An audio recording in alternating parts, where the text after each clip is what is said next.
This situation keeps getting crazier for the New York Jets as we have a massive update to go over that is going to have a huge implication on the Jets going forwards, both on the field and off the field, as because of this, the Jets have made another sneaky signing as trade rumors continue to swirl around one of the Jets' best players. And because of everything that's happened, the trade rumors and the trade noise and all these talks are going to go in a completely different direction now, and we have to go over all that. There's a lot to discuss on the Jets right now on this Friday, and let's jump right into it as always. But real quick, guys, if you're part of that 66% that's not subscribed to Jets Digest, make sure to subscribe for daily Jets updates. We have a lot of great videos coming out for you every single day that you don't want to miss out on. Me and Matt will get back to doing duos, and we're going to watch along some games on the channel. It's going to be a lot of fun for all the stuff that we got planned, so you want to make sure to be subscribed. But let's jump into the video, because again, there is a lot to go over on this team right now, because a lot of Aaron Glenn's plans are going to have to change over the next couple of weeks because of a few main reasons. One of them being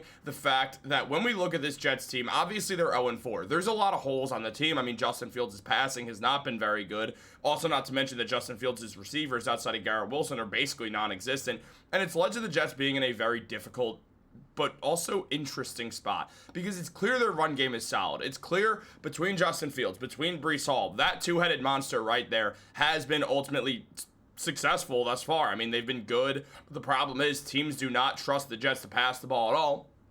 So stacking the box is just going to become something that's more and more common going forwards into this Jets season. Now the Jets, Aaron Glenn made one thing very clear. He fully intends on using a bunch of different running backs, not just Hall. He doesn't want to bell cow Breece Hall at all. He wants to be able to use his three-headed monster. That was Breece Hall, Braelon Allen, and Isaiah Davis, but we do have another update on Braelon Allen as pertains to his knee injury, and this one is not good, as Adam Schefter did reveal that Braelon Allen is expected to miss 8 to 12 weeks because of his injury. And as Rich Cimini mentioned, he could rehab it or have surgery. Either way, it's the same timetable. So we're talking about a late November, early December situation in the very best case scenario. And when you look at an 8 to 12 week injury in week 4, what we're likely looking at is a return potentially in week 16 or 17. But at the end of the day, there's a world where Braelon Allen ends up getting shut down for the rest of the season. Look, obviously thus far being 0-4, the Jets situation this season is not going as planned. They were never going to be great, but this is worse than we imagined. And because of this, what we're looking at is a team that very well might decide that they don't feel the need to play Braelon Allen at all for the rest of the season. That's a very real possibility that we see out of the Jets, is that they decide, you know what, there's absolutely no reason to play Braelon Allen right now. We like Braelon Allen. We like what he could do for us for the future. There's just no reason for us to go in there and actually play the man, considering that we do like what his potential brings. He's got 2 more years on that contract. There's a very good chance that Breece Hall is not going to be on this team next season, a way better chance than not. So when we look at that, it does make sense that they might just decide, you know what, let's shut down Braelon Allen, let him heal that knee injury, and just decide in what's already looking like a completely lost season. Again, they could turn it around, but it doesn't feel likely. Let's just sit Braelon Allen. Again, if they do turn things around, if they need Braelon Allen, maybe they will play him again, because again, it could be 8 to 12 weeks, or it is 8 to 12 weeks, so that could be 8 weeks. Maybe all of a sudden we know late November, Braelon Allen is right back. Maybe he's back early December, situation like that. We see week 9, week 10, Braelon Allen's, or not week 10, but like week 12, Braelon Allen's able to come back. All of a sudden, things start to look up a little bit. He is going to have to decide if he wants surgery or just rehab it through physical therapy. Either way, it's a similar timetable though, so it's not really going to change based off whatever he opts to do. I do expect that Allen will end up getting surgery. It's just kind of the instinct I'm going to get off this because of how the Jets season is going specifically. What makes sense is for Braelon Allen to do what's best for his career, because he's only in year 2 and the Jets do like him. Obviously, whatever the Jets want him to do will play an impact, but it ultimately will be Allen's decision moving forward. Allen did play decent football this year. In 18 rush attempts, he got 76 yards, a touchdown, and rushed for 4.2 yards per attempt, which is better than last year as well. So we did see him improve. He obviously made that terrible fumble, but at the end of the day, he was looking solid for the Jets. He was a good third down back who would have gotten a more increased role and been their lead back had Breece Hall got traded. So that's why everything kind of gets thrown for a loop right now. The Jets obviously added Khalil Herbert to their team recently, who has put up exactly 400 rush attempts for 1,905 yards, which is 4.8 yards per attempt, and 9 touchdowns throughout his career, where he's stretched out between a few different teams, but mainly is known for his work with the Chicago Bears while Justin Fields was the quarterback. We'll likely see Khalil Herbert play in some form for the Jets, though right now he is on the practice squad. But the Jets, they also went out there and made a sneaky move. Obviously, the team needs more depth. They need another running back, so that's exactly what they went out there and did, as Rich Cimini mentioned, that with Braelon Allen out with his knee for an extended period, the Jets are trying to upgrade their depth. They signed running back / kick returner Avery Williams, former Falcons draft pick, to their practice squad yesterday,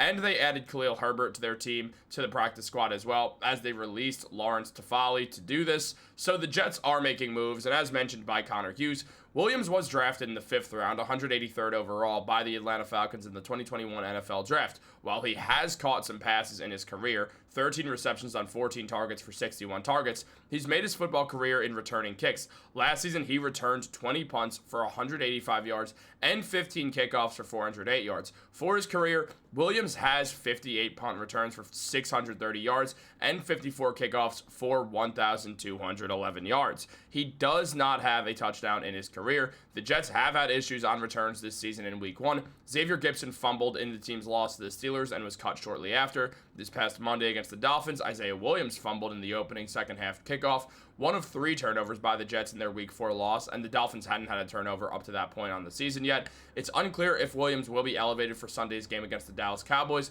but they do have the veteran returner as an option now, an option that I fully expect the Jets to use.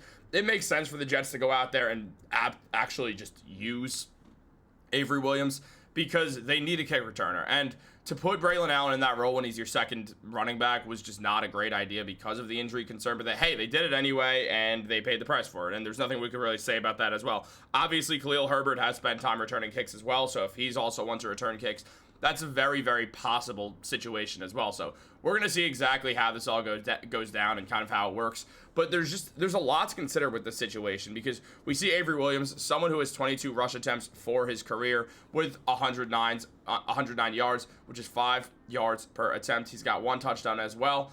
And he also has 13 receptions for 61 yards in his NFL career as well. So he's able to catch the ball a little bit as well. But again, he's mainly here because he is just going out there and returning kicks. That's the big thing that Avery Williams is really going to be with the Jets for. Meanwhile, the Jets' lead back stays as Breece Hall, a man who's got 4.6 yards per attempt, which is his career average, for 52 yards this season and 52 rush attempts this season. I keep trying to say yards, and 238 rushing yards. Breece Hall has been great. He's continually been a very good piece for the Jets, but there is a lot of thought considering trading him. I mean, just here we even see like a mock trade where Breece Hall would get moved for a 2026 third-round pick and a 2027 sixth-round pick for the Kansas City Chiefs, who could use an upgrade at the running back. We know teams like the Arizona Cardinals have shown interest. We know the Chicago Bears have shown interest. So I do expect Breece Hall to get traded at some point, but there is more of a realization that the Jets could decide, you know what, let's keep Breece Hall for now. Let's be open to paying him. He's probably going to get around $11, $12, $13 million per year on average annual value. The Jets have a ton of cap space, so they could